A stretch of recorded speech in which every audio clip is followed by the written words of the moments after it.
En nombre del Padre,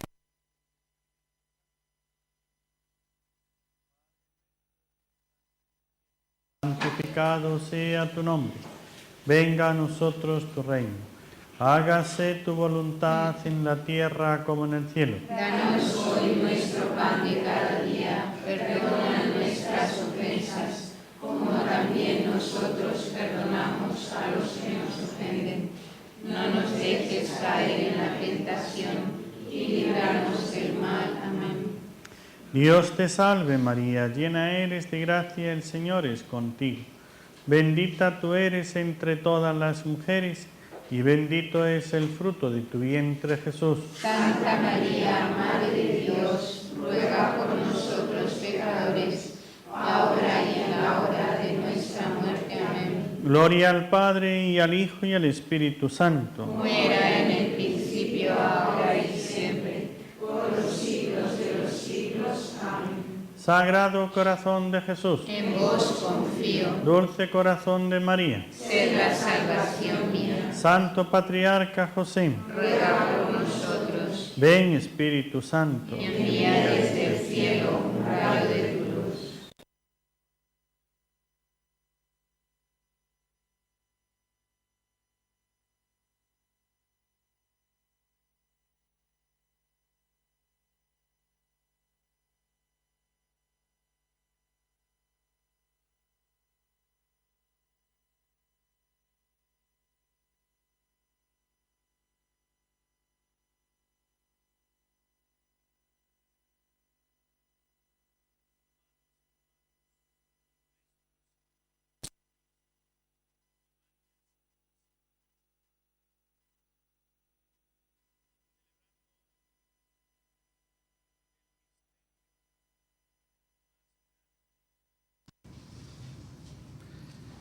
El gran misterio de la Santísima Trinidad, el misterio escondido en Dios. En el Evangelio Jesús nos revela el misterio más grande que existe. Es un dogma de fe, es decir, una verdad que debemos creer si nos llamamos cristianos. Cada vez que rezamos el credo, decimos creer en un solo Dios, único Dios, que es Padre Creador, que es Hijo Redentor y que es Espíritu Santo, Señor y dador de vida y santificador. El misterio de la Santísima Trinidad es uno de los misterios escondidos en Dios, que, como dice el Concilio Vaticano II, si no son revelados, no pueden ser conocidos. Los grandes misterios de Dios tienen dos partes de misterio, o sea, es un misterio doble, por doble lugar. Primero, es un misterio lo que no conocemos, pero podemos conocerlo. Es decir, lo que yo tengo aquí ahora en el bolsillo. ¿Qué tengo aquí? Es un misterio para ustedes. Yo lo sé, pero ustedes no lo saben. Pero yo, si lo saco, lo pueden ustedes conocer. Entonces deja de ser misterio en cuanto a que se revela. La Santísima Trinidad es un misterio escondido en Dios. Si Dios no lo revela, nadie lo puede conocer. Y segundo, es un misterio en su misma esencia, en su misma naturaleza.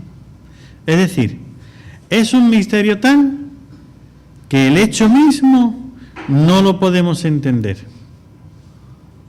Es decir, si Dios es un solo único Dios y tres personas, aunque Dios nos lo revele, tampoco lo comprendemos, porque es un misterio en la esencia, no solamente en la existencia, sino también en la esencia. En la existencia es el misterio de lo que yo tengo ahora en el bolsillo. ¿Ve? Nadie lo sabe. Pueden empezar a intentar adivinarlo, pero saberlo no lo saben.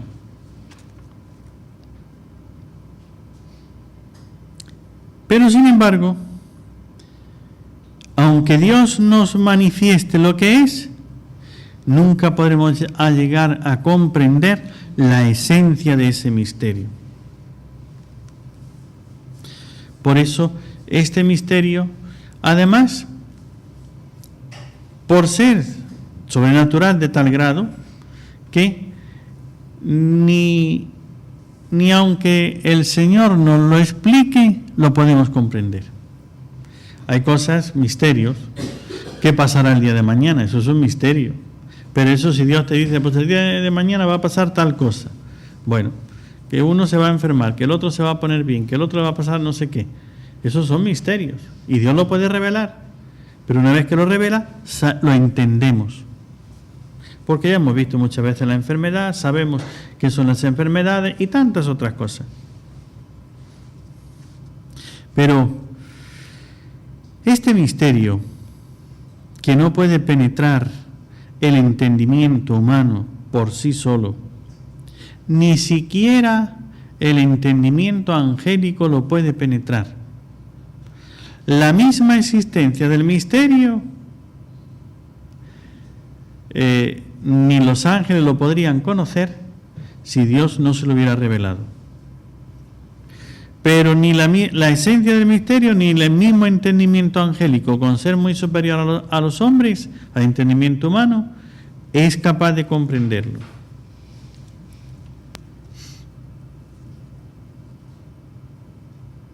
Toda la Sagrada Escritura revela esta verdad.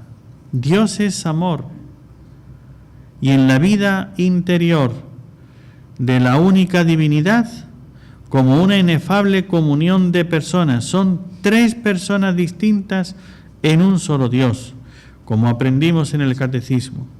Ciertamente que la enunciación del misterio, tres personas distintas y un solo Dios, eso es muy fácil de decir. El misterio de la Santísima Trinidad es la revelación más grande hecha por Jesucristo. Los judíos adoraban la unicidad de Dios y desconocen la pluralidad de personas en la unicidad de la sustancia. Los demás pueblos adoraban la multiplicidad de los dioses.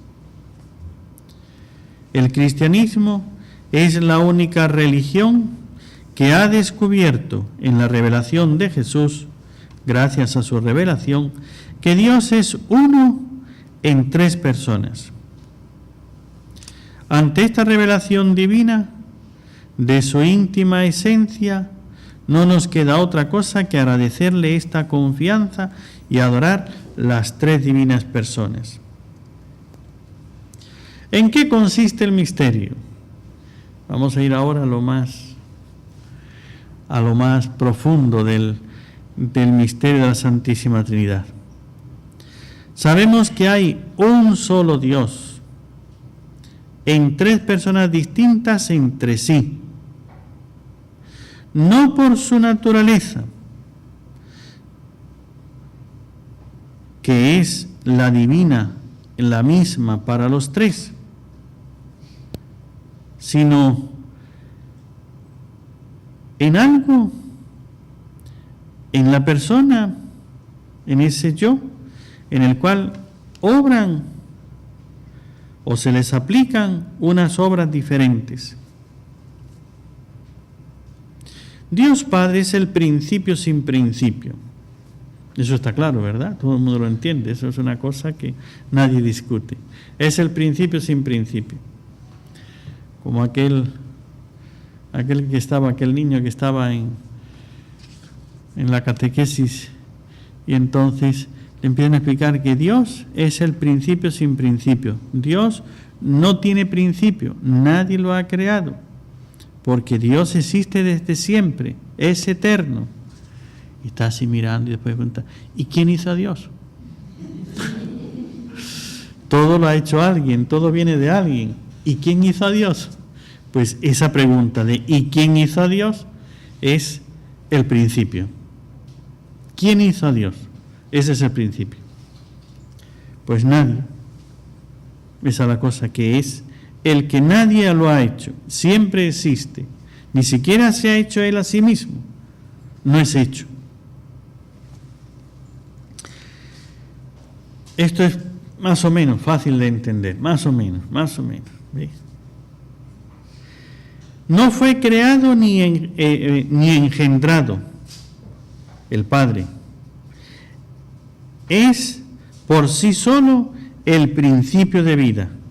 Es la vida misma, que posee en absoluta comunión con el Hijo y el Espíritu Santo. Aquí ya se lía un poquito la cosa.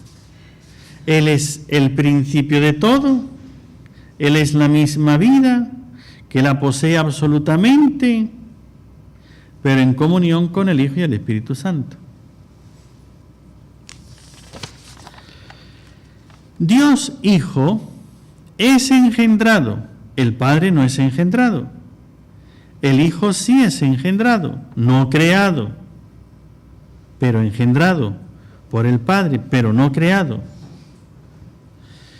Jesús es el Hijo eterno, consustancial con el Padre, que significa de la misma naturaleza o sustancia. Es Dios al mismo tiempo del Padre, que el Padre, como el Padre, con el Padre.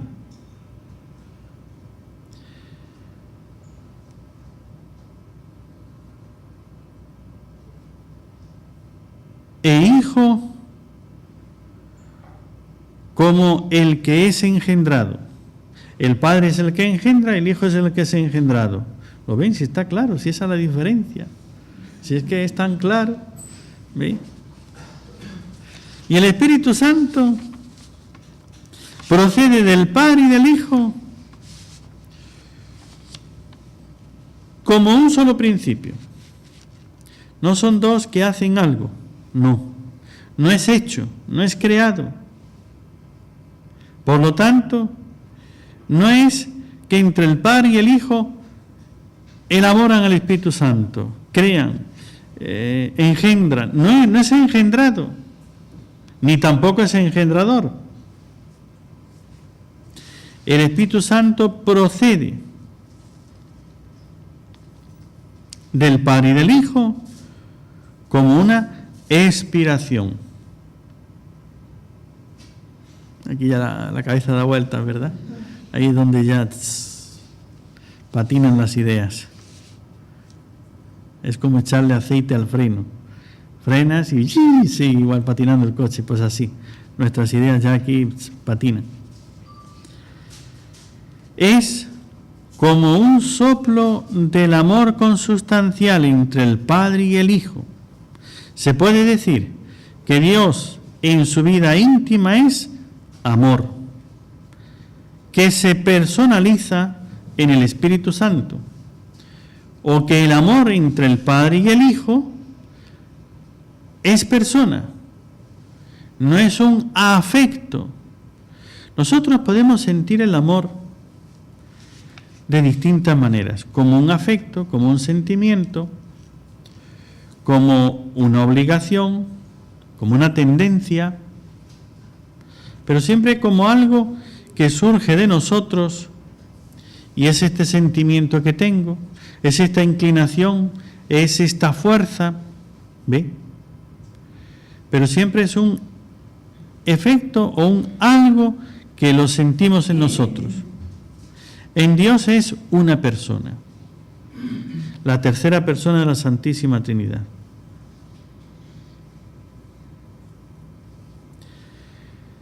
Las tres divinas personas tienen distintas misiones. Es decir, cada persona, por eso que son personas, como tú y yo somos personas diferentes, solamente que tenemos naturaleza diferente. ¿Ve? La mía es mejor que la tuya, pero bueno. Entonces, somos personas diferentes. Cada uno tiene sus cualidades. Esas cualidades que tú tienes no son las que yo tengo. En Dios, la naturaleza es la misma. Entonces las cualidades son las mismas. No es que uno tiene más que otro, o que uno tenga diferente del otro. Son las funciones. El Padre es el principio de vida, de quien todo procede. A Él se le atribuye la creación. El Hijo procede eternamente del Padre como engendrado por Él y asumió en el tiempo una naturaleza humana. Jesucristo, Jesús, el cuerpo humano, la naturaleza humana de Jesús, por nuestra salvación se le atribuye la redención. Al Espíritu Santo, que es enviado por el Padre y el Hijo, como también procede de ellos por vía de voluntad, de inspiración, a modo de amor, se manifestó primero en el bautismo y en la transfiguración de Jesús, y luego en el día de Pentecostés, sobre los discípulos. Habita en los corazones de los fieles, con el don de la caridad se le atribuye la santificación. Porque el entendimiento humano no es capaz de comprender la esencia divina, no puede penetrar en el misterio de la vida íntima de Dios. Solo puede conocer lo que Dios revela y asumirlo con la fe. Se puede aplicar aquí la frase de San Agustín: si lo comprendes, no es Dios. Si llegásemos a comprenderlo, ya no sería un misterio. Y si comprendes a Dios, es porque no es Dios. Será otra cosa, te habrás inventado otra cosa, estarás imaginándote algo, pero no a Dios. Por eso, si lo comprendes, ya no es Dios, es otra cosa.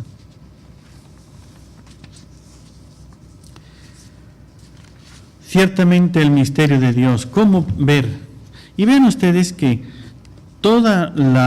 cuando uno comprende, atención, cuando uno le revelan el misterio, entonces la lectura de la Sagrada Escritura se va descubriendo el misterio. Aquí habla del Padre, aquí habla del Hijo, aquí habla del Espíritu Santo, aquí habla de Dios, de los tres como Trinidad, aquí habla solamente de uno, del Hijo, como en su naturaleza humana, como hombre. Por eso, el leer la Sagrada Escritura sin el Nuevo Testamento y sin la revelación de la Santísima Trinidad es todavía muchísimo más oscuro que para nosotros leerlo en griego directamente. Te traigo el griego y te lo leo. Entonces, es mucho más oscuro todavía. Porque claro, con la mente de que existe un solo Dios, cuando empiezas a ver las distintas atribuciones y que Dios habla de Dios, pero como distintas personas, ya uno se queda pensando, ¿de quién está hablando? ¿Es Dios? ¿Es el profeta? ¿Es el escritor sagrado, el geógrafo? ¿O quién es el que habla? Porque claro, es la pregunta que le hizo Jesús a los fariseos cuando empezaron a acusarle, y dice, bueno, pues vamos a ver, ¿por qué me acusáis a mí de que yo soy blasfemo porque digo que el Hijo del Hombre, no? Decidme, cuando David en los Salmos dice, dijo el Señor a mi Señor, siéntate a mi derecha y pondré a tus pies, y bajo tus pies pondré a tus enemigos, ¿no? Pregunta, ¿a quién se refería? ¿A David o al hijo de David? Porque si es el hijo de David, ¿cómo le va a decir mi Señor? Entonces será el hijo el que le dice al Padre mi Señor. Pero sin embargo ahí le dice, se lo está diciendo como Dios. Y ya se quedaron que no supieron qué contestar. Igual que nosotros, estamos perdidos, ¿verdad? Ya no sabemos por dónde anda. Por eso digo, una vez que se nos revela el misterio, entonces las cosas empiezan a aparecer con otro color. Ahora ya entendemos que se puede referir solamente al Padre como persona, que se puede referir a Dios como naturaleza, como esencia, que se puede referir al Espíritu Santo como persona, que se puede referir al Hijo, pero a este de varias maneras, en su naturaleza humana como hombre, y se puede referir al Hijo en su naturaleza divina como Dios, pero a la vez como una sola persona, no como dos personas. Porque si el misterio de la Santísima Trinidad es complicado, es imposible de entender, el Hijo, que es también persona de la Santísima Trinidad, la segunda persona, y además tiene una naturaleza humana, se le añade sobre el misterio otro misterio más. Pues si les quieren ustedes esta noche de misterios, vamos a entrar ahora, después de un poquito del misterio de la Santísima Trinidad, un poquito de teología, porque esto es lo que nosotros creemos. Creemos, pero no entendemos. Pero porque no lo entendamos no quiere decir que eso sea falso.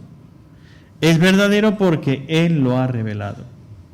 Y aquí es donde la fe se actualiza diciendo, no es falso lo que no entiendo.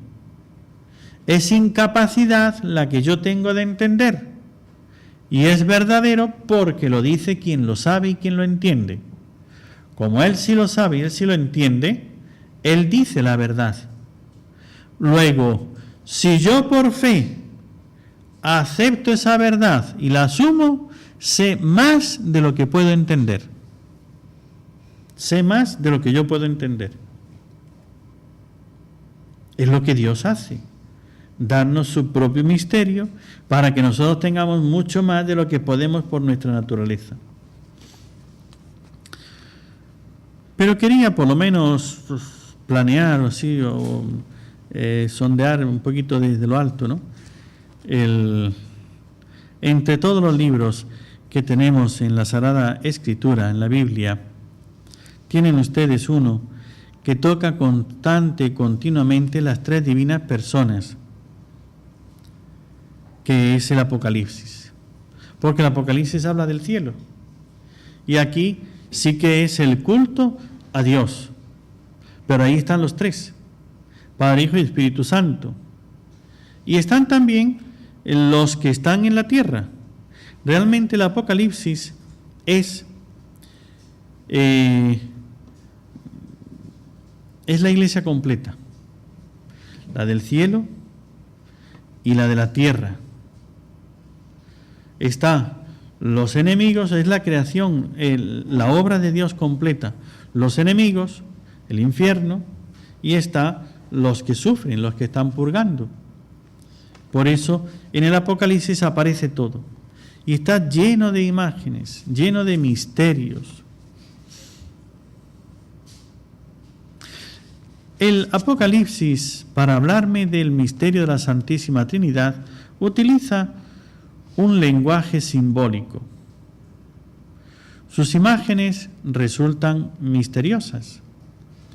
Por eso hay que leerlo y ponerse desde distintos aspectos para ir y conocer la interpretación de los distintos signos, símbolos, para poder gozar de esa visión del cielo que es, o de esa puerta que abre San Juan en el cielo y mete la cabeza, empieza a mirar a lo que pasa allá y así se entera un poquito de lo que hay por allí y nos lo cuenta en el Apocalipsis. ¿Cómo funciona este lenguaje simbólico? Los colores, por ejemplo, significan algo. El blanco es color de victoria, de alegría, de pureza. El negro es color de muerte. El rojo es sangre. Los objetos también son simbólicos. Por eso a la hora de leer el Apocalipsis, vamos a ver, porque vean que es el Padre se sienta en el trono, después aparece el Hijo, el Cordero, y el Espíritu, que es el que está dando vida y el que está guiando, y el Espíritu es el que está actuando. Y los tres van a alternar continuamente. Luego van a aparecer otras imágenes donde el Cordero se pone en el trono, porque es Dios y porque ha vencido. Y como ven, el Apocalipsis es una visión del momento inicial. Comienza todo con esta visión, pero ese momento inicial, diríamos, cuando ya Cristo ha obrado la redención y ahora estamos en plena lucha, en plena batalla para alcanzar la meta. Y llega hasta la meta final. Es el momento actual, la lucha que hay, los poderes que hay y el proceso de esa lucha para llegar a la meta final. O sea, nos está adelantando el final de la película. Ya con esto vemos que la victoria es segura. Así es que esto es para que no nos desanimemos. Cuando veamos que tengamos muchas persecuciones y que la cosa parece que ya nos matan a todos, como los 3 testigos, los 3 profetas que los matan, los tiran allá, todo el mundo se alegra porque por fin han muerto aquellos que tanto, ¿no?, les molestaban, y a los 3 días resucitan, ¿no? Se ponen en pie, entonces ya la gente empieza a temblar y les dan las coronas y tienen el premio. Entonces se ve como los que son perseguidos y combatidos no terminan fracasados, sino victoria. Por eso la túnica blanca, que han blanqueado con la sangre, las palmas rojas, etcétera, ¿no? Los objetos también son simbólicos. En el Apocalipsis tenemos, por ejemplo, el cuerno, es señal de fuerza, de poder. La cabeza, la inteligencia, el sol, la divinidad, la diadema, la soberanía. Los ojos es el conocimiento, la ciencia. Los números también tienen un significado especial. El 4 es el número de la creación, el 7 de la plenitud, el 6 de la imperfección, el 12 del pueblo de Dios, 12 tribus de Israel, 12 apóstoles. 1000 es una muchedumbre. Y hay combinaciones de números. El 144.000, 12 por 12 por 1000. 12 por 12 son 144, por 1000, 144.000. Una inmensa muchedumbre del pueblo escogido, es decir, de las tribus de Israel y los 12 apóstoles, es decir, de los que se salvan, de los que aceptan en la fe. Una misma persona, por ejemplo, en el Apocalipsis, puede describirse con diferentes simbolismos. Pues los símbolos se refieren a las funciones de esa persona. Por ejemplo, Cristo aparece en el Apocalipsis como un león. Ha vencido el león de la tribu de Judá. Por león, por fuerza. Es el que va a vencer y con el que el rey, el que nadie puede con él. Y después aparece como un cordero. Y es el mismo Cristo. Y no hay contradicción en ello. Pues el simbolismo lo que está indicando es que a la vez que es rey, que es fuerte, a la vez es cordero, da la vida, se sacrifica por nosotros, siendo fuerte. No es porque le han vencido, es porque Él da la vida. Vemos en este lenguaje simbólico del Apocalipsis, que así lo dictó el Espíritu Santo, diríamos que, ¿por qué este lenguaje? Porque la razón pudiera ser el impacto de las imágenes es más fuerte que el lenguaje racional. Para nosotros empezamos a dar muchas razones. Toda esta explicación de la Santísima Trinidad que he dado, pues ya empieza la cabeza a marearse y los ojos a cerrarse, porque el entendimiento como que a veces ya cuando se pierde, desconecta. Como ya no sigue el razonamiento, pues entonces desconecta y se va a otro lado. Las imágenes, el Apocalipsis, para Dios hablarnos de unos misterios escondidos y superiores, pone unas imágenes, y claro, en las imágenes continuamente, como tienes todos estos símbolos, animales, objetos, acciones, colores, intervenciones, sonidos, tantas cosas, entonces es más fácil de retener la atención y de poder seguir, aunque la interpretación sea más difícil. Pero en este género de narración del Apocalipsis se va logrando transmitir una idea. Pero entendámoslo, jamás lo vamos a comprender. Es decir, supera nuestra capacidad. Pero sí podemos intuir, sí podemos sacar una serie de enseñanzas. Dios, Padre, Hijo y Espíritu Santo, van actuando, y de una manera y de otra. Por eso se ve en el Apocalipsis la Santísima Trinidad, cómo van actuando. El Padre que se sienta con el cabello blanco, etcétera, la autoridad, el poder, el dominio. Entonces todo, el Hijo, el Cordero que aparece, ¿no? Y después aparece el Espíritu Santo, que no aparece, ahí no se ve la paloma revoloteando, ahí lo que se ven son los ojos, son los 7 espíritus, son diversas imágenes para el Espíritu Santo que va obrando la salvación, la santificación. Y de esta manera los 3 van actuando la única obra de la creación, redención, glorificación de los hombres, para dar a cada uno según sus obras.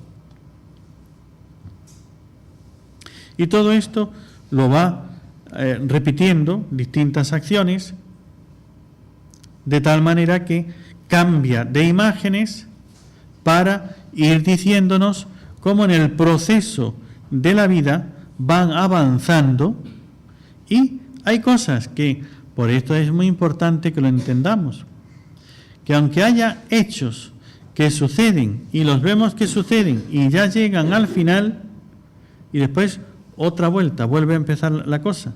No es que con esto ya llegó al final, aquí ya se acabó todo, porque de hecho el Apocalipsis lo vieron bien cumplido los primeros cristianos con la persecución de Herodes. Y vieron la muerte de Herodes, y vieron una serie de acontecimientos que ya estaban dichos en el Apocalipsis. Pero luego vino otro ciclo, y otro ciclo, y otro ciclo.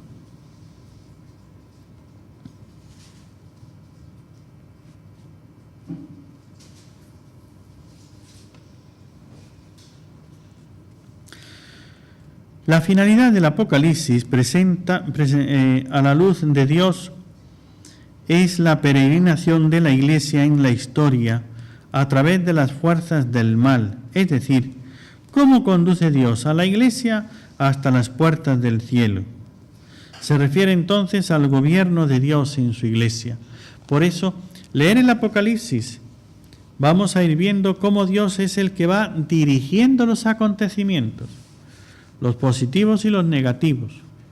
Y a veces pues es esto, las plagas, y aparecen los caballos que vienen trayendo una destrucción. Decimos, pero ¿cómo puede ser esto? Y es el Dios del amor, pero es que todo es para la salvación de los escogidos. A nosotros nos cuesta entender que algunas personas no se santificarían nunca sin una enfermedad. A nosotros nos cuesta entender que algunos no se salvarían si no es por medio de una desgracia. Hay cosas que para nosotros, que ¿cómo puede eso ser el amor de Dios? Pues lee el Apocalipsis y verás cómo de todos esos acontecimientos siempre salen bien los que adoran, los que creen.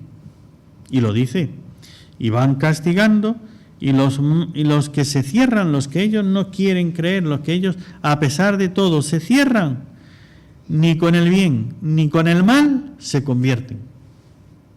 Ni con el bien ni con el mal. No hay cómo volverlos a Dios. Y eso es otro de los misterios, ¿no? Dios respeta la libertad. Dios deja a cada uno. Pero a los escogidos, a los que son del pueblo, se ve que vienen toda clase de persecuciones por parte del enemigo, del demonio.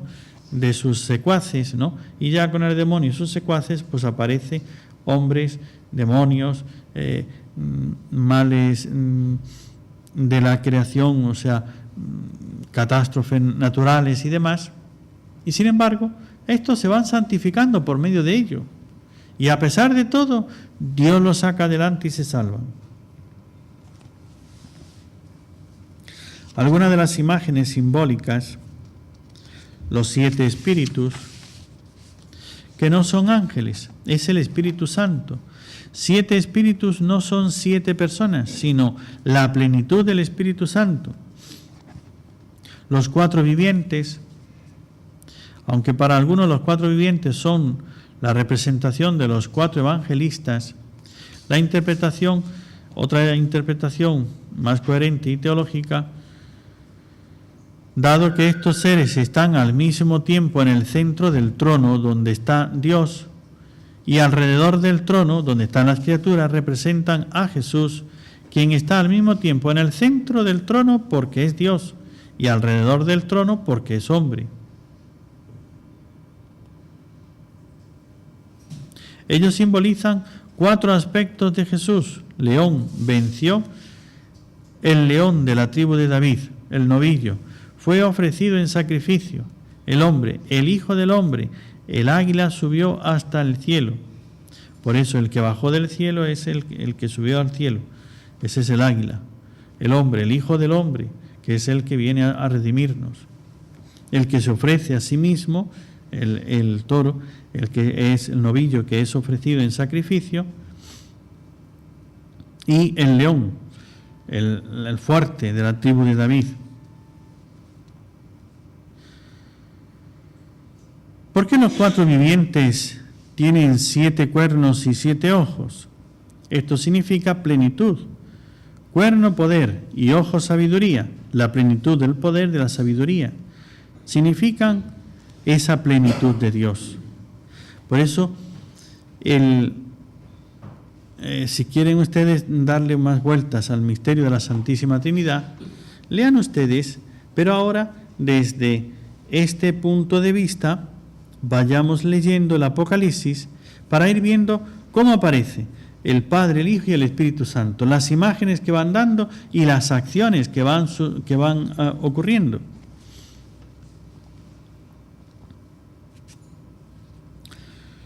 Los 24 ancianos representan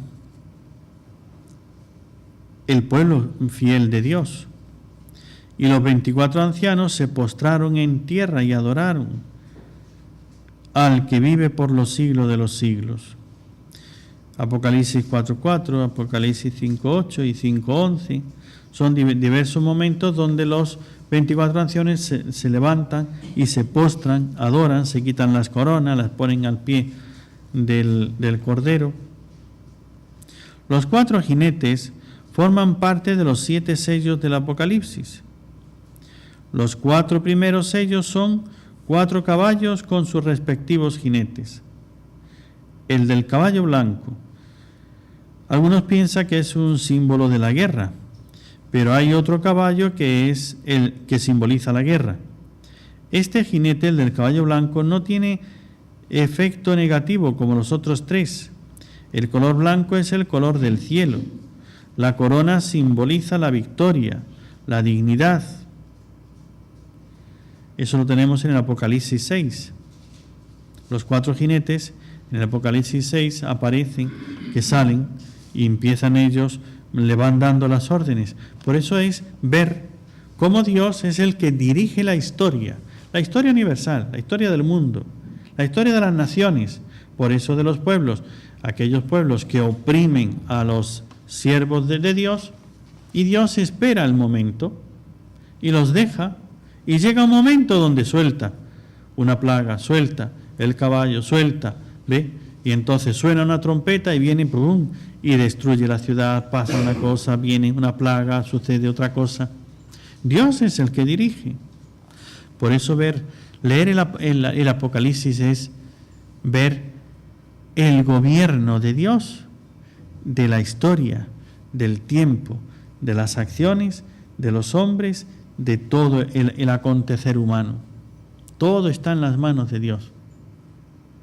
Ahora,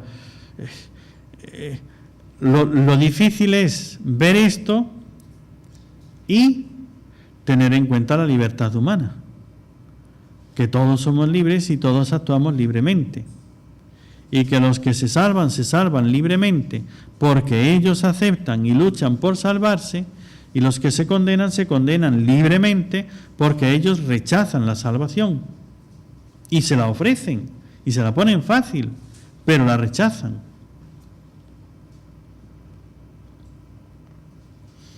Ciertamente no es fácil, ¿no? No digo que esto sea una materia para que cualquiera que tome la Biblia lo entienda y lo vea y lo comprenda bien.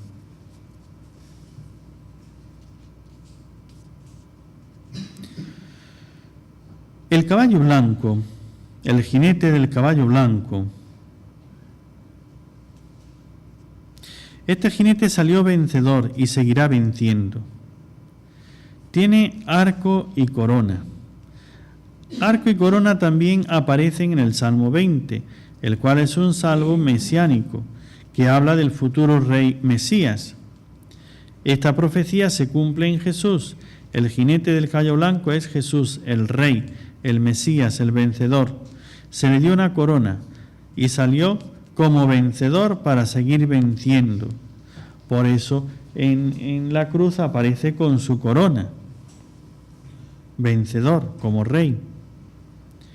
Es el mismo vencedor del Apocalipsis 5:5 que ha triunfado el león de la tribu de Judá, el retoño de David. El caballo rojo del Apocalipsis 6, capítulo 6, versículo 4, no es un personaje histórico. El color rojo representa la guerra, y lo que se dice del jinete es claro. Se le concedió quitar de la tierra la paz para que se degollaran unos a otros. No es el jinete el que va degollando, sino que quita la paz en la guerra y unos a otros se van matando. El caballo negro, el del caballo negro, este jinete, llama a clientes para comprar mercancías. Un denario es el salario de un día. Lo que ofrecen es entonces carísimo. Representa el hambre, la carestía, la escasez. Por eso el negro es el color de la muerte. El del caballo verdoso, Apocalipsis capítulo 6, versículos 7 y 8, el color es medio verde, medio gris, color de los cadáveres en descomposición. El que lo montaba se llama muerte. Hades es el lugar de los muertos. Representa la muerte por peste, epidemias, etc. Mata con la espada, con el hambre, con la peste, con las fieras de la tierra. Son las distintas plagas que van purificando y van haciendo justicia, y así los elegidos para que se salven.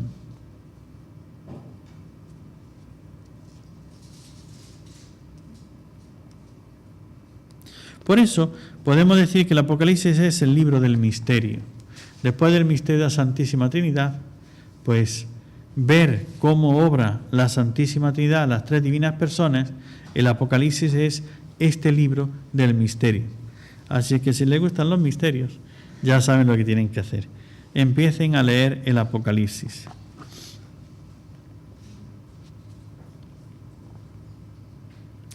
Es el libro de la Biblia que aparecen muchas cosas escondidas y secretas, por lo cual despierta mucho interés, pero sobre todo una gran curiosidad.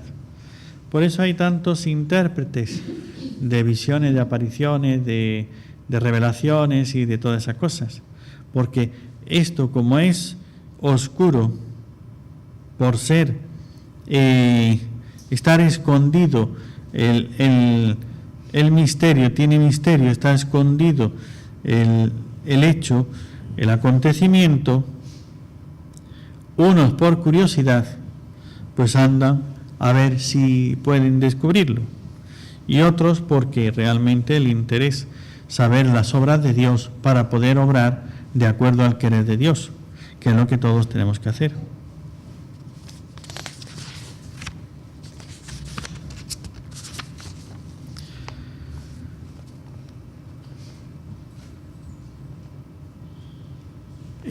El libro del Apocalipsis,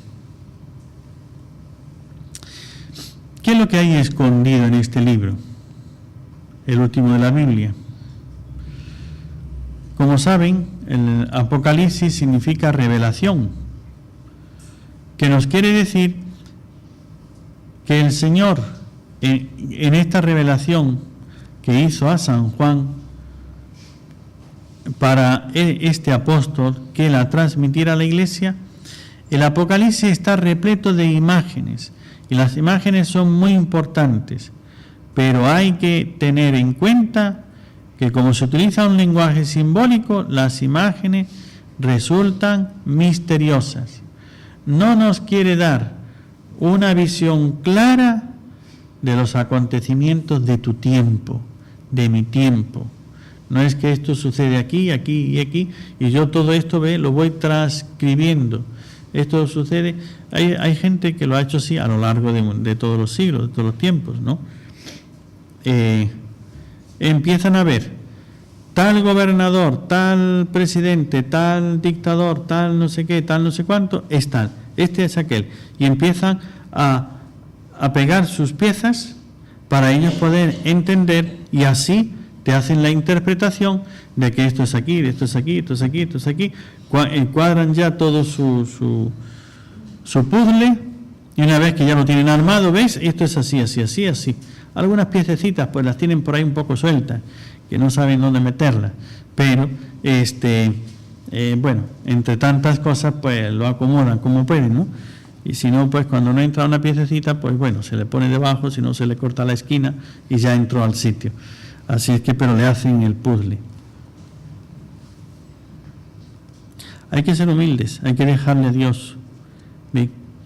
Y hay muchas cosas en la Sagrada Escritura que en el cielo las veremos, que ahora no vamos a poder llegar a penetrarlas y comprenderlas. Bien, pues dejemos hoy, esta noche, los misterios y adoremos a Dios, que es el centro del misterio. ¿Y todo esto por qué?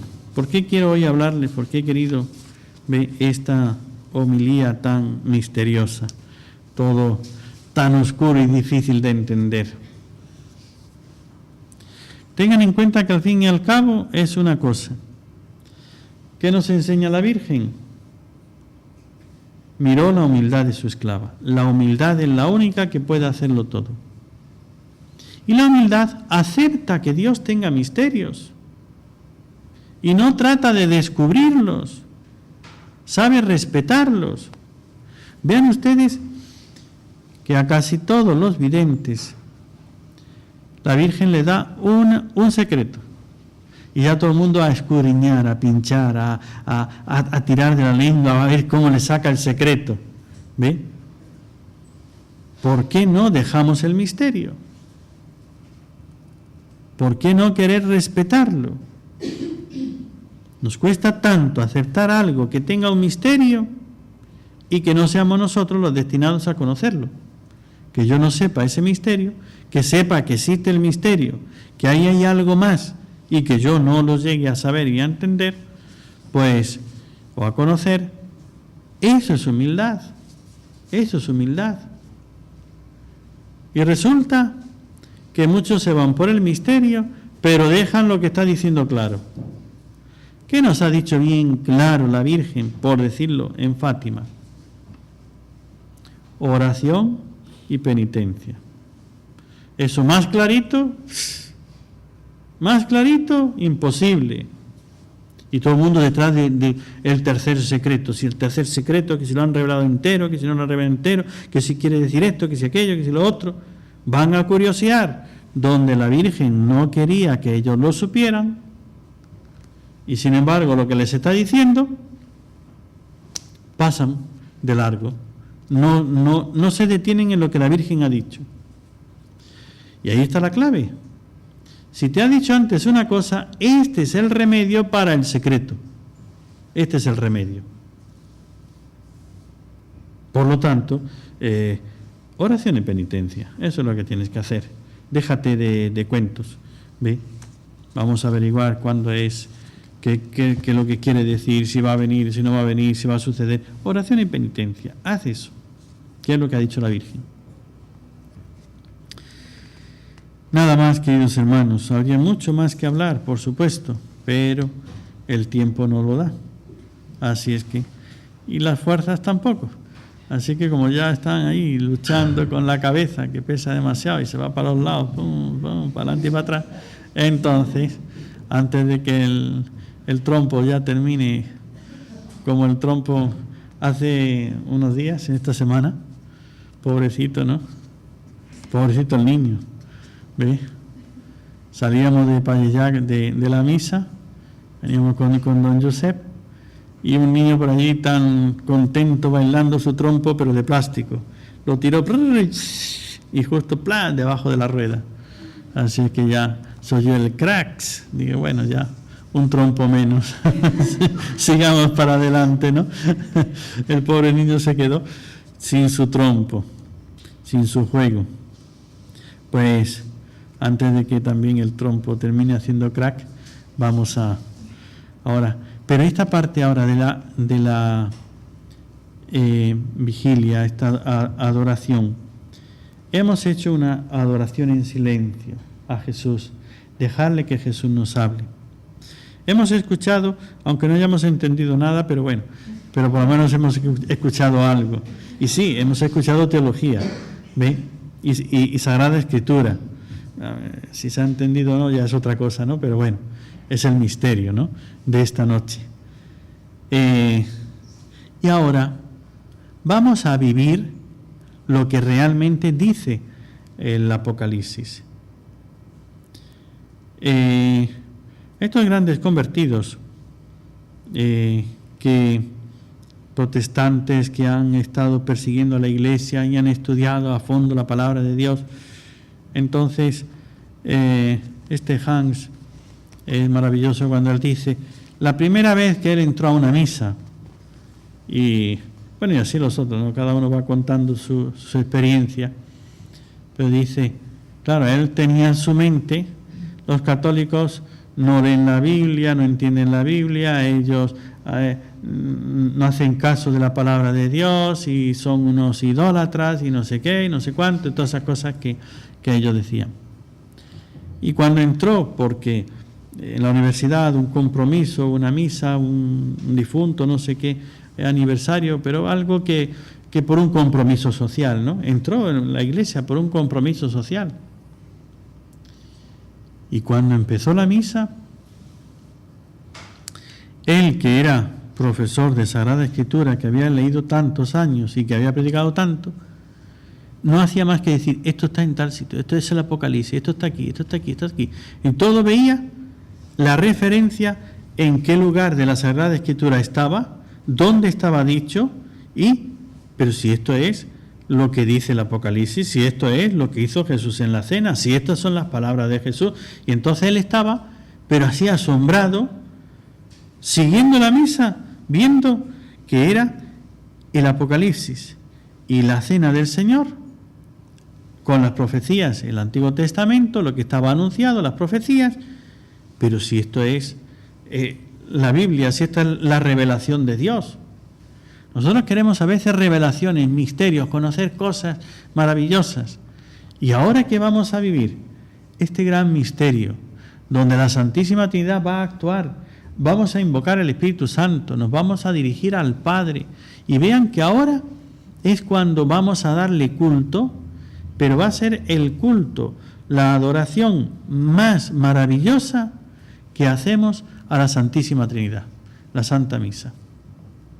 Síganlo, estén pendientes, y en vez de dormirse, pues entonces ver, cuando adoramos al Padre, cuando adoramos al Hijo, cuando adoramos al Espíritu Santo, cuando hablamos al Padre, y cuando el Padre nos habla, porque también el Padre nos va a hablar, Cuando hablamos al Hijo, nos dirigimos al Hijo.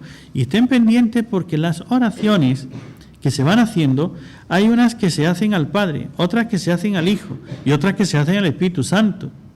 Y van a ir viendo que realmente la Santísima Trinidad penetra este misterio de la misa y es el Apocalipsis vivido sacramentalmente. Que Juan lo explica a base de imágenes, a base de escenas, pero con símbolos. Pero todo eso simbólico lo vamos a vivir ahora aquí. Y va a suceder realmente.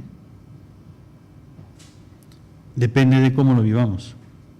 Por eso ahora, en esta tercera parte de la vigilia, con la Santa Misa, sigamos penetrando el misterio de la Santísima Trinidad.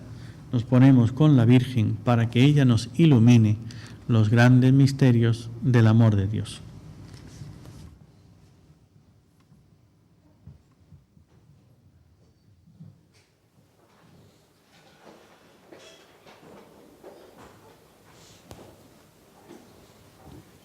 En el nombre del Padre, y del Hijo, y del Espíritu Santo. Padre nuestro que estás en el cielo, santificado sea tu nombre. Venga a nosotros tu reino. Hágase tu voluntad en la tierra como en el cielo. Danos hoy nuestro pan de cada día. Perdona nuestras ofensas, como también nosotros perdonamos a los que nos ofenden. No nos dejes caer en la tentación y líbranos del mal. Dios te salve María, llena eres de gracia, el Señor es contigo.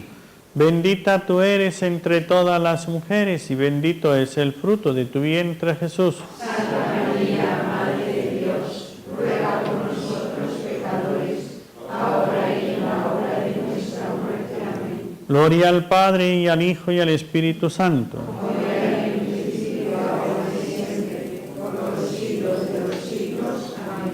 Sagrado corazón de Jesús, dulce corazón de María,